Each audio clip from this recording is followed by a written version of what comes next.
सिंहासन 32 में आपका स्वागत है। 5वें दिन राजा भोज सिंहासन पर बैठने की तैयारी कर ही रहे थे कि 5वीं पुतली लीलावती ने आकर उन्हें रोक दिया। लीलावती बोली, राजन, क्या आप विक्रमादित्य की तरह दानवीर और शूरवीर हैं? अगर हाँ, तभी सिंहासन पर बैठने के अधिकारी हैं। मैं आपको उनकी एक कथा सुनाती हूँ, जिससे आपको पता चलेगा कि राजा विक्रमादित्य कितने बड़े दानवीर थे। एक दिन राजा विक्रमादित्य के दरबार में एक विद्वान ब्राह्मण आए।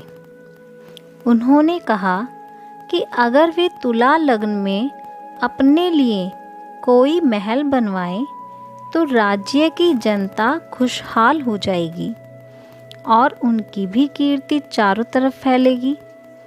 विक्रमादित्य को उसकी बात जम गई और उन्होंने एक बड़े ही भव्य महल का निर्माण करवाया। कारीगरों ने उसे राजा के निर्देश पर सोने, चांदी और हीरे जवाहरातों से पूरी तरह सजा दिया। जब महल बनकर तैयार हो गया तो उसकी भव्यता देखते ही बनती थी। विक्रम अपने सगे संबंधियों तथा नौकर चाकरों के साथ उसे देखने गए। उनके साथ वह विद्वान ब्राह्मण भी गया था। विक्रम ने जब महल देखा तो देखते ही मंत्रमुग्ध हो गए। ब्राह्मण का तो मुंह खुला का खुला ही रह गया। बिना सोचे उसके मुंह से निकल पड़ा, काश यह महल मेरा होता, मैं इस महल का मालिक होता।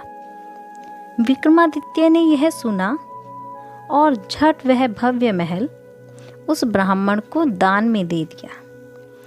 ब्राह्मण के तो मानो पांव तले जमीन ही निकल गई हो।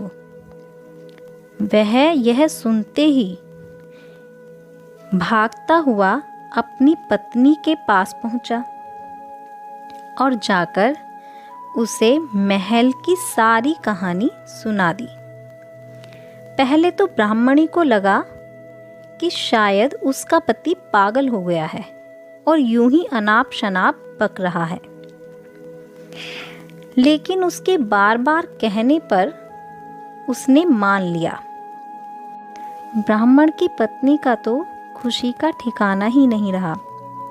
फिर वह उसके साथ महल देखने के लिए चलने को तैयार हो गई। महल की शोभा देखकर उसकी आंखें खुली रह गईं। महल का कोना कोना देखते देखते कब शाम हो गई उन्हें पता ही नहीं चला और दोनों थके मांदे एक शयन कक्ष में जाकर निढाल हो सो गए। अर्धरात्रि के समय दोनों की आंखें खुली। उन्हें किसी की आवाज़ आ रही थी। उन्होंने चारों तरफ देखा तो कोई दिखाई ही नहीं दे रहा था और सारे महल में एक अलग सी महक फैल रही थी। सारा महल प्रकाशमान हो रहा था। उन्होंने ध्यान से सुना तो लक्ष्मी बोल रही थी। वह कह रही थी कि उसके भाग्य से वह यहाँ आई है और उनकी कोई भी इच्छा पूरी करने को तैयार है। ब्राह्मण दंपत्ति का डर के मारे बुरा हाल हो गया और ब्राह्मणी तो बेहोश ही हो गई। लक्ष्मी ने 3 बार अपनी बात दोहराई, लेकिन ब्राह्मण ने कुछ नहीं मांगा। तो क्रुद्ध होकर लक्ष्मी वहां से चली गई। लक्ष्मी के जाते ही प्रकाश और महक दोनों ही गायब हो गए। काफी देर बाद ब्राह्मणी को जब होश आया तो उसने कहा, यह महल जरूर भूतिया है, इसीलिए दान में मिला है। इससे अच्छा तो हमारा टूटा फूटा घर ही है, वहाँ कम से कम चैन की नींद तो आती है। ब्राह्मण की पत्नी को बहुत ही डर लग रहा था। ऐसा सुनकर ब्राह्मण को पत्नी की बात जच गई। सहमे सहमे बाकी रात काटकर तड़के ही दोनों वहाँ से अपना सामान समेटकर अपनी कुटिया की तरफ चल पड़े। ब्राह्मण अपने घर से सीधा राजभवन आया और विक्रमादित्य से अनुरोध करने लगा कि वे अपना महल वापस ले लें। पर दान में दी गई वस्तु को वे कैसे ग्रहण कर लेते? काफ़ी सोचने के बाद उन्होंने महल का उचित मूल्य लगाकर उसे खरीद लिया। ब्राह्मण खुशी खुशी अपने घर लौट पड़ा। ब्राह्मण से महल खरीदने के बाद राजा विक्रमादित्य उसमें आकर रहने लगे। वहीं अब दरबार भी लगता था। एक दिन राजा विक्रमादित्य अपने शयन कक्ष में सो रहे थे, तो फिर से वहां पर लक्ष्मी आई।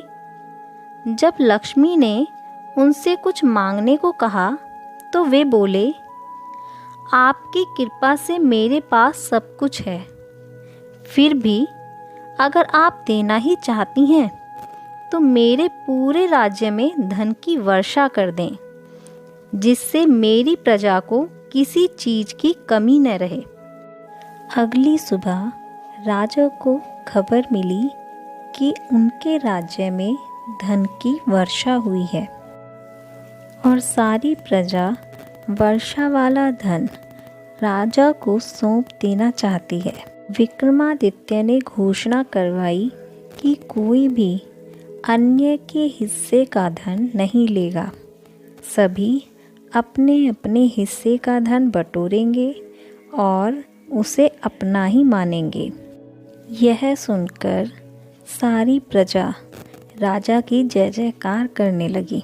अब बताइए राजन, क्या आप बेझिझक इतना बड़ा दान दे सकते हैं?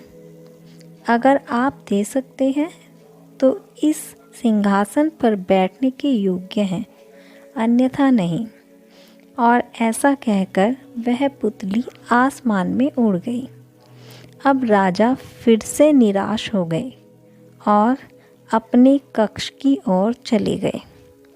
अगर आपको हमारी यह कहानी पसंद आई हो तो हमारी वीडियो को लाइक कीजिए, शेयर कीजिए और चैनल को सब्सक्राइब कीजिए।